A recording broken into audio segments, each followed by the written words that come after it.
Hello friend, स्वागत है आपका आज की कहानी में। तो आइए शुरू करते हैं आज की कहानी शुरू करने से पहले चैनल को लाइक करें, सब्सक्राइब करें और ज़्यादा से ज़्यादा शेयर करें और प्लीज़ प्लीज़ प्लीज़ कहानी को एंड तक सुनें। तो शुरू करते हैं आज की कहानी। नवरात्रि के दूसरे दिन माता ब्रह्मचारिणी की कथा, यानी ब्रह्मचारिणी माता की पावन कथा। माँ दुर्गा की नवशक्ति का दूसरा स्वरूप ब्रह्मचारिणी है। यहाँ ब्रह्म का अर्थ तपस्या से है। माँ दुर्गा का स्वरूप भक्तों और सिद्धों को अनंत फल देने वाला है। इनकी उपासना करने से तप, त्याग, वैराग्य, सदाचार और संयम की वृद्धि होती है। ब्रह्मचारिणी का अर्थ है तप की चारिणी, यानी तप का आचरण करने वाली। देवी का यह स्वरूप पूर्ण ज्योतिर्मय और अत्यंत भव्य है। इन देवी ने दाएं हाथ में जप की माला ले रखी है और बाएं हाथ में कमंडल धारण कर रखा है। पूर्व जन्म में इन्हीं देवी ने हिमालय के घर पुत्री के रूप में जन्म लिया था और नारद जी के उपदेश से इन्होंने भगवान शंकर को पति के रूप में प्राप्त करने के लिए बहुत ही घोर तपस्या की थी। इसी कठोर तपस्या के कारण इन्हें तपचारिणी यानी ब्रह्मचारिणी नाम से भी जाना जाता है।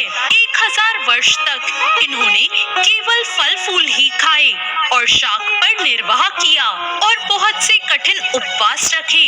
खुले आकाश के नीचे वर्षा और धूप के घोर कष्ट भी सहे। 3000 वर्षों तक टूटे बेलपत्र खाए और भगवान शंकर की आराधना करती रही।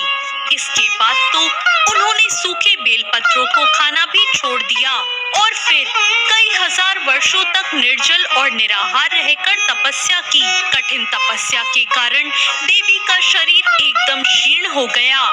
देवता, ऋषि, सिद्धगण, मुनि सभी ने ब्रह्मचारिणी की तपस्या को अभूतपूर्व पुण्य कृतज्ञ बताया और उसकी सराहना की और कहा, हे देवी, आज तक किसी ने इस तरह कठोर तपस्या नहीं की। यह तो बस आपसे ही संभव हो पाया है।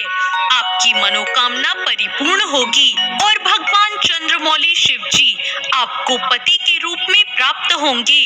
अब आप तपस्या करके घर लौट जाओ। जल्द ही आपके पिता के यहाँ बुलावा आएगा। तो ये थी माता ब्रह्मचारिणी की कथा। इन देवी की कथा का सार ये है कि जीवन के कठिन संघर्षों में भी हमें मन को विचलित नहीं होने देना चाहिए।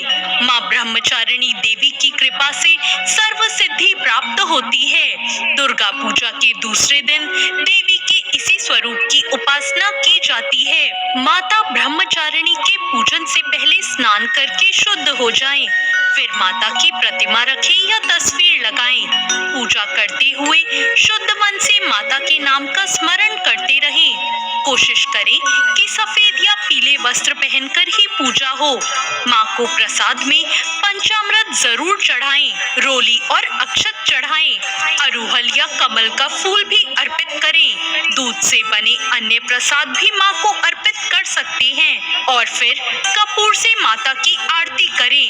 मान्यता है कि ब्रह्मचारिणी माता के पूजन से कठिन तप तो पूरे होते ही हैं, साथ में अध्ययन करने में भी रुचि बढ़ती है। साथ ही स्मरण शक्ति का भी विकास होता है। जीवन की अज्ञानता मिटती है और ज्ञान का प्रकाश फैलता है। तो ये थी माता ब्रह्मचारिणी की कथा। आपको ये कथा कैसी लगी कमेंट करके जरूर बताएं और साथ ही मेरे चैनल भक्ति ज्ञान को। तो दोस्तों, कहानी को एंड तक ज़रूर सुनना। आप कहानी को बीच में छोड़ देते हो, इससे माता नाराज़ होंगी और आपका अहित करेंगी। इसीलिए कहानी को एंड तक ज़रूर सुनें। बोलें जय माता दी।